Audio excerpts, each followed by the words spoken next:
Good morning, brothers. I want to start this video today by congratulating you. I want to congratulate you for the simple reason that you're still here.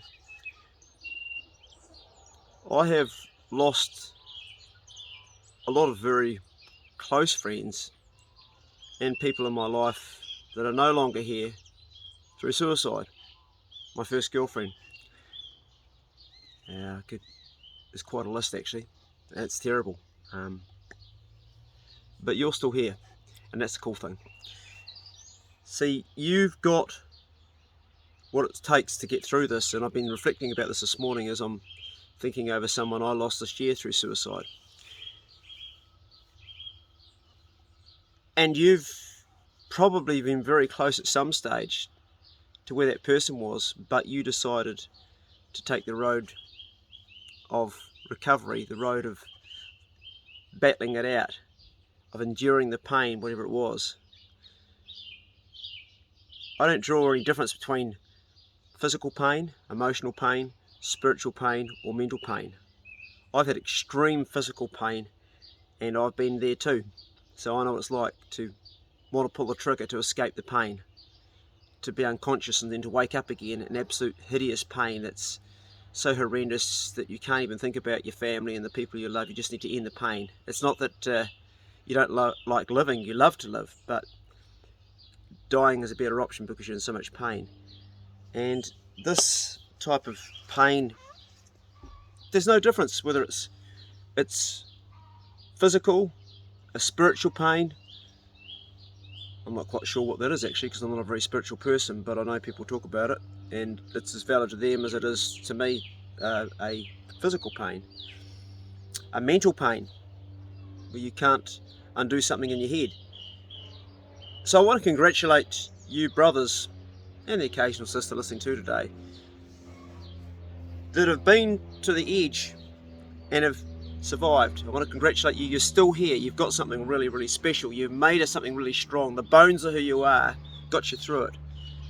And if I reflect back on my own pain of just wanting out because it was so painful, I'm so grateful that I was born or created, or however you want to look at it, with this survival thing to actually endure the absolute most horrendous pain and get through, because I love life. I love being able to give, and I love being able to receive.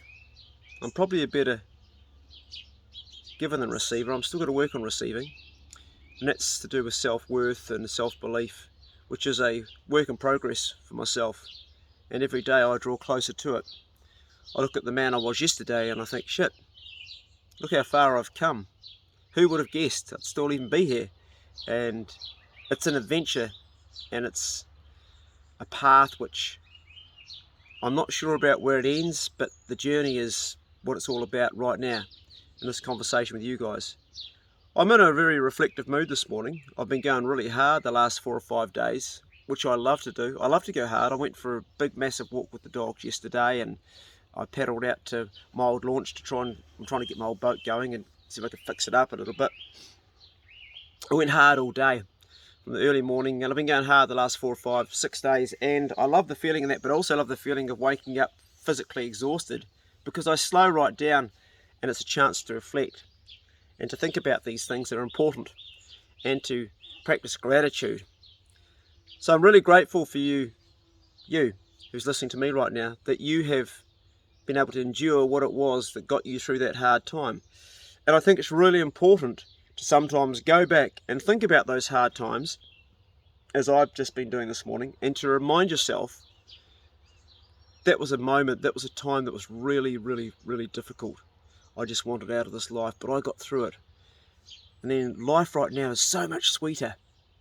Like, today's a good day. Today I'm not in that pain. And we only spend... Oh, shit. There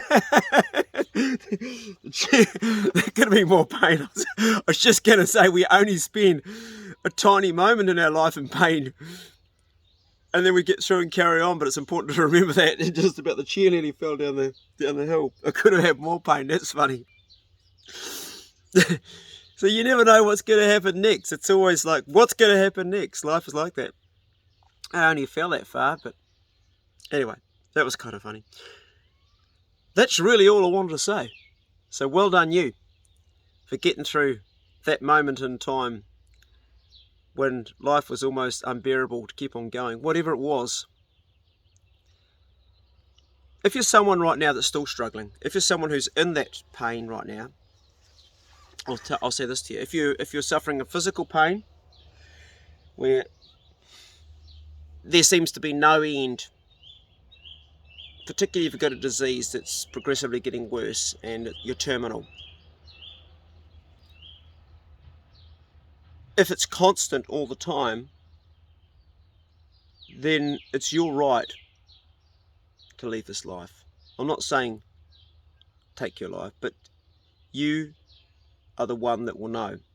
Nobody else can decide for you, no one else can say for you, and there is a time to let life go. I've been close to it, and it wasn't my time. You know when it's your time. When your time has come, you know. Some people, and some of you listening to me right now, will have been enduring terrible pain that's lasting. Your spirit will guide you. Your spirit will guide you in the end. There's something very, very freeing in releasing life and letting it go. And I believe that dying is as important as living, and I believe when the time comes, which it comes to all of us, that dying is important too, how we do that. And if you are in that place in your life where there is no quality left and you are suffering continuously, and even those around you that love you, they will also want you to be at peace and to rest.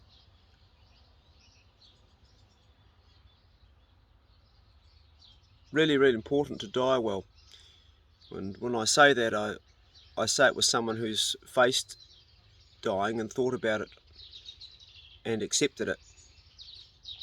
And when that time comes, it's really important not to fight it when you're ready to go. To not to try to hang on to every bit of life in the way that when your body's past it and your mind's past it and you know yourself, it's time to let go. And when I let my old dog go this year, I gave him permission to let go. And he did. Next morning I got up, he was dead. The 3 hours I was away from him, he died in that time. It's like he checked out while I was away, almost like he didn't want me to see him die.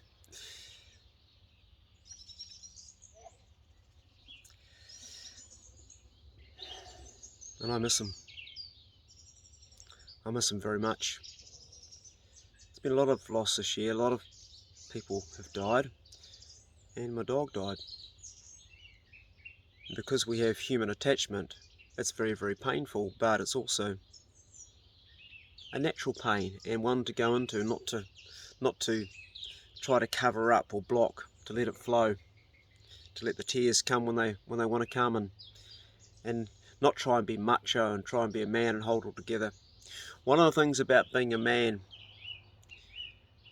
is that more often than not, people don't really care about our suffering. We talk about it, and I say it a lot to you. Talk to somebody if you're really down.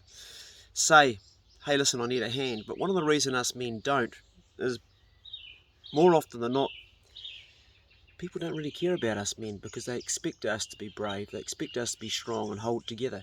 They expect us to be the strong ones. That's what almost society expects from us.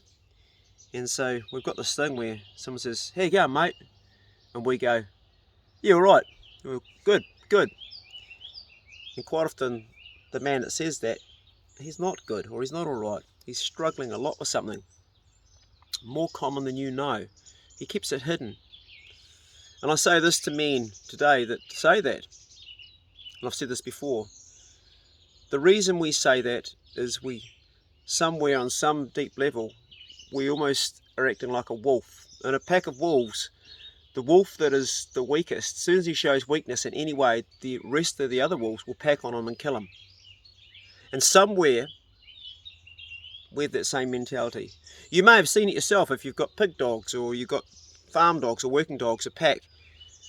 You clip one with a truck and hurt its leg. It's, "Arr, arr, arr." I did this years ago with my dogs. and all the other dogs packed on it straight away. As soon as it was injured, they're going to finish it off. And there's a part in us men, I think, somewhere that feels that if we show vulnerability, if we show weakness, that we'll get packed on. But we're not wolves. We have evolved past this stage. Yes, there is a primitive layer in our brain that is on guard and is always ready to be prepared to cover up, to lie, to camouflage what we're suffering, because we're fearful that someone will take advantage of us. And that's a survival mechanism. But there are today many institutions, there are many organisations, there are many medical facilities, psych teams, helplines, counsellors that are professionally trained and that are in this field to help you. So if you feel you can't reach out to family, or you feel you can't reach out to friends, at least know that you can reach out to somebody professional. They are not going to use it against you. They are trained to help. They are there for you. So if you are at that point in life where it seems like it's too hard, reach out to those guys. It's a lot easier to reach out to somebody you're not emotionally connected to, like someone professional. It's still difficult, because in reaching out, you've got to say, hey, I'm not coping. And all of us don't cope at some stage, whatever it is. There's nobody. I don't care who you are. I don't care how much money you've got, how much prestige you've got, how many followers you've got on Facebook, or how many subscribers you've got on YouTube, or how big you are on TikTok, or how big you are on television, or how famous you are as a worldwide famous actor, whether you're Brad Pitt or Adam Sandler or any famous person in this world. None of us are immune to not getting to that point. In fact, those people I've just mentioned, they're the ones that are probably struggling the most. They've been fighting their whole life to try to prove who they are, to try to be something. They've gone the extra mile through their pain to be there. I mean, where's Robin Williams today? And many more. My most favourite singer. Think of Soundgarden. Think of Audioslave. Lead singer. Suicide. And that's Chris Cornell. So many. So I started off at the beginning of this video by saying congratulations. I want to congratulate you, because you've got something that those other people didn't have. I'm not saying you're better than them. I'm saying you were able to endure the pain. I'm not saying their pain wasn't more than yours. I'm not measuring anything. I'm just saying congratulations that you are still here. And I'm happy you're still here.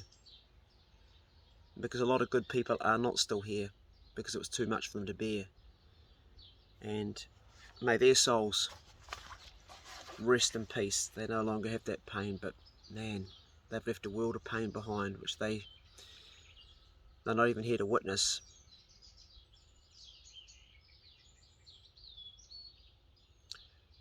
Check on a brother today if you feel there's a brother somewhere that needs checking on. And check on yourself. And well done you for still being here. I'm really proud of you, because I know what you've had to endure. I've been at that same corner of the world where there seemed to be only one last escape, and thank God none of us did that. And we endured it. We're still here, and now we're looking forward to going fishing with our children. And there's a mosquito on my camera lens. Get off there, mate. You're right on the lens. Oh, a very, very finishing moment. There's this mosquito right over the top of the lens of this camera. All the places it can be. I don't know why they do. Let's see if we can get them off there before we finish up there. There you go, mate. Yes, well done, guys. And let's enjoy the day. Let's punch it through. Move through the day and contemplate occasionally how bad things were, to remind yourself how good stuff is right now and how sweet life is, that you're not in that place anymore. You got through it. Go steady.